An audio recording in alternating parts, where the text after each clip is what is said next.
Bonjour et bienvenue dans notre rendez-vous santé.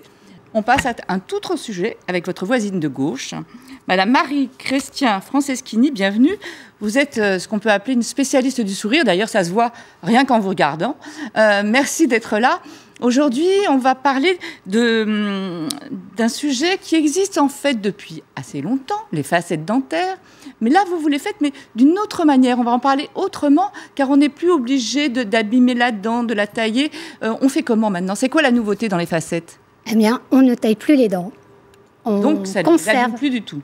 Ah non, plus du tout. Donc, ça offre une liberté totale au patient, que dans 20 ans, il se retrouve comme il était. Donc, si on veut l'enlever dans 20 ans, il aura dessous sa dent très si saine. on a des nouvelles techniques, il pourra en bénéficier. Donc, ça laisse une ouverture de liberté, alors qu'avant, on taillait, et donc on enfermait les patients. Et donc, si on ne taille plus, c'est qu'elles sont de plus en plus fines, j'imagine?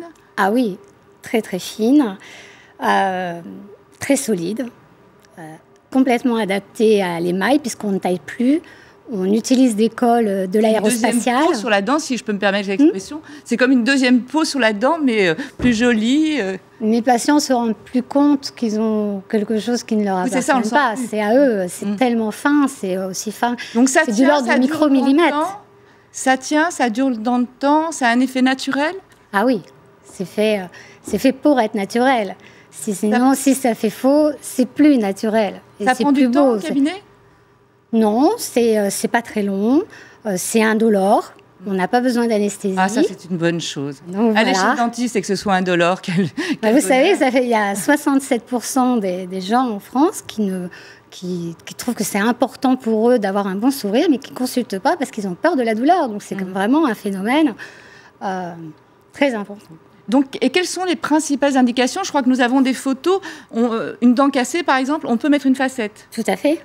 Là, vous voyez, donc là, cette personne a une dent cassée. Oui. Et on voit à droite... Alors, elle a une légère fracture coronaire, mais elle venait d'avoir un traitement orthodontique. Et d'ailleurs, je la remercie de m'avoir fait confiance et d'avoir pu publier son sourire. Car quand elle a retrouvé le sourire, elle a pleuré. Elle a pleuré? Ah, si vous faites pleurer les patients maintenant, ça ne va plus du tout. Oui, mais parce qu'après un traitement orthodontique... On a un deuxième exemple avec des dents justement aussi un petit peu abîmées. Là, c'est la dentisterie, fracture, mais là, vous avez très courante. Et là, c'est juste...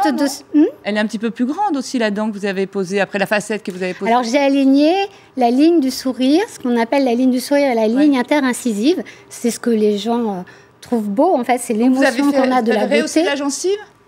Alors, oui, j'ai retravaillé. Vous avez l'œil.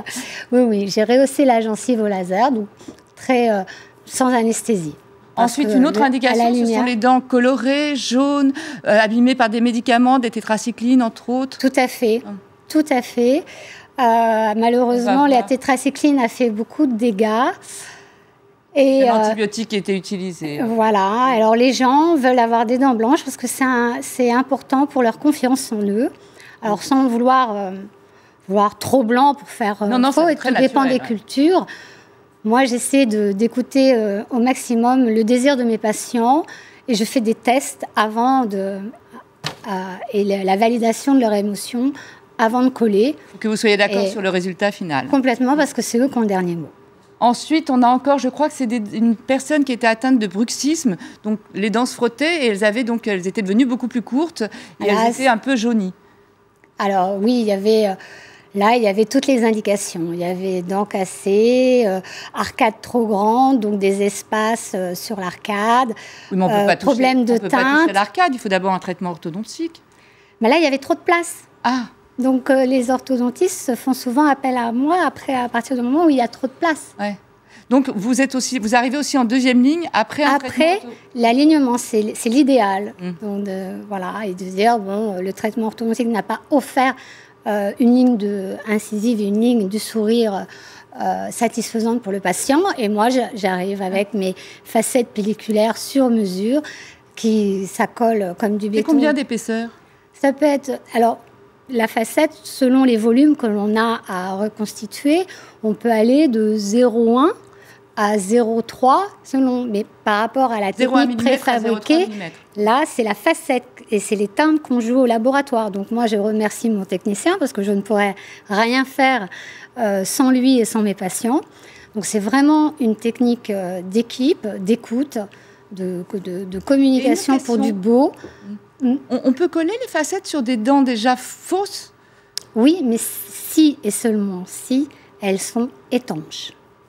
D'accord. Donc si elles sont saines, si elles sont étanches, biologiquement on peut aller, si on est plus content de la forme ou de la couleur, parce que j'imagine que la couleur, ça altère avec le temps. Voilà. On peut aussi... C'est juste qu'on a une dent qui choque un peu parce qu'on a l'impression qu'elle est un peu plus en retrait. Formidable. On rajoute et ça colle très très bien parce que la céramique sur la céramique, sachez que l'aérospatiale l'utilise et ça colle Encore très, un très autre bien. exemple, là aussi assez important.